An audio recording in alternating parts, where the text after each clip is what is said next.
جویل لطیف صاحب، شفقت محمود صاحب کہہ رہے ہیں ہم لڑائی نہیں کرنا چاہ رہے، لیکن اس صورتحال میں جب اسلام آباد ہائی کورٹ کے چیف جسٹس صاحب یہ فرما رہے ہیں کہ پارلیمنٹ اس مسئلے کا حل نکالے، پارلیمنٹ تو مسئلے کا حل نکالنے کے قابل نظر نہیں آ رہی، تو فرض کریں کہ آپ 13 دسمبر کو لاہور میں ایک بڑا جلسہ کر دیتے ہیں، اس سے کیا ملے گا، فائدہ کیا ہوگا؟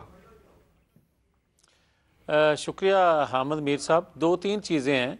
پہلی بات تو یہ ہے کہ یقیناً شفقت محمود صاحب سے آپ نے جو سوال کیا کہ پارلیمنٹ کو اس کا حل نکالنا چاہیے، تو 2014 میں جب انہوں نے دھرنا دیا یقیناً پارلیمنٹ ہی کھڑی ہوئی تو اس سے بچا گیا اس سازش سے.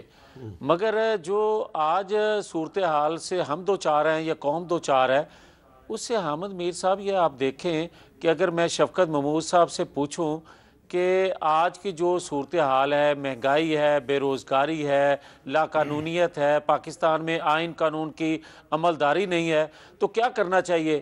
تو یہ 2018 کی طرح کہیں گے کہ یقیناً باہر نکلنا چاہیے، یقیناً اس کے لیے آواز بلند کرنا چاہیے، جو کہ آج کیونکہ حکومت کا حصہ ہیں اس لیے مجبور ہیں، میرے بھائی ہیں. مگر میں یہ ایک عرض کر دوں حامد میر صاحب، 70 سالوں میں جس بیماری کا لوگوں کو علم نہ ہونے دیا گیا، جس کی پراپر تشخیص نہ ہو سکی، اگر اس کے آج پراپر تشخیص ہو گئی ہے اور اس کا علاج بھی ممکن ہے اس سے پہلے کہ پورا جسم لاغر ہو جائے، تو کیا غلط ہوگا؟ مجھے یہ بتائیں کہ اگر آپ بیماری کو چھپائیں گے، اس کا علاج نہیں ہونے دیں گے، تو اس سے کیا انڈیا خوش ہوگا؟ اچھا ذرا چھوٹی سی بات بتا دیں، چھوٹا سا سوال پبلک کو بھی ذرا سمجھ آنی چاہیے. آپ بیماری کا نام کیا ہے اور جو دوائی آپ تجویز کر رہے ہیں، علاج جو تجویز کر رہے ہیں وہ کیا ہے؟ ہاں، بیماری ہے کہ پاکستان میں آئین قانون کی عملداری نہیں ہے. اچھا. اور اس کا علاج ہے آئین قانون کی عملداری میں. اور تمام برائیوں کا، تمام بیماریوں کا حامد میر صاحب بطور ایک سیاسی کارکن کے یہ بات کہہ رہا ہوں، پاکستانی کے یہ بات کہہ رہا ہوں کہ خدا کے لیے وقت کے حکمران بھی سمجھیں.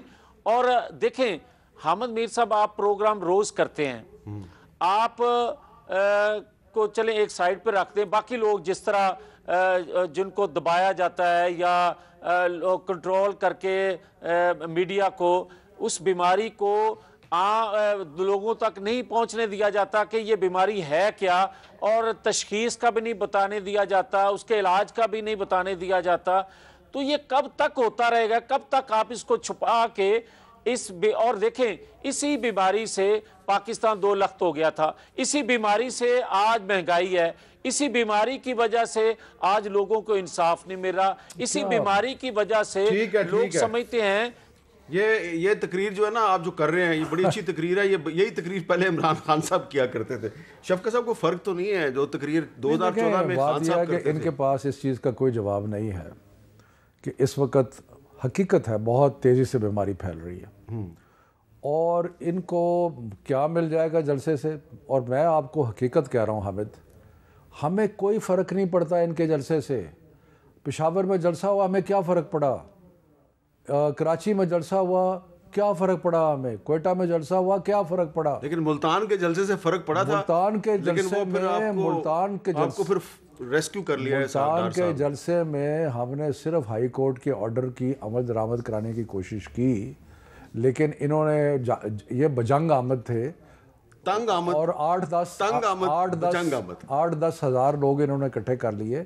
لاہور میں بڑے شوق سے جلسہ کریں، لیکن یہ اس کا مطلب یہ ہے کہ جس تیزی سے بیماری پھیل رہی ہے نا، ان کو کوئی پرواہ نہیں ہے کہ ان کے اپنے سپورٹر جو ہیں وہ بیمار ہو جائیں، خدا نہ خواستہ وہ ریلت فرما جائیں، ان کی سیاست چمکتی رہے، اور انہوں نے جو لوٹ مار کی اس پہ پردہ رہے. باقی اور سارا مطلب ہے کہ کوئی چیز جو ہے، اور پھر یہ ایک نیا طریقہ شروع کر دیا ہر بات میں اور اداروں کو گھسیٹنے کی کوشش. نہیں، آج پر جویل لطیف صاحب نے کسی ادارے کی بات نہیں کرتے ہیں نا، میں جنرل بات کر رہا ہوں، اداروں کو کھینچنے کی کوشش بھی کرتے ہیں. سو میری ان سے گزارش یہ ہے، آپ جتنا مرضی سیاسی کام کرنا چاہیں، جتنے مرضی جلسے کرنا چاہیں ضرور کریں، عوام کی صحت سے نہ کھیلیں. اس کو کووڈ یہ کرونا ذرا نیچے جاتا ہے تو پھر شروع کر دیں.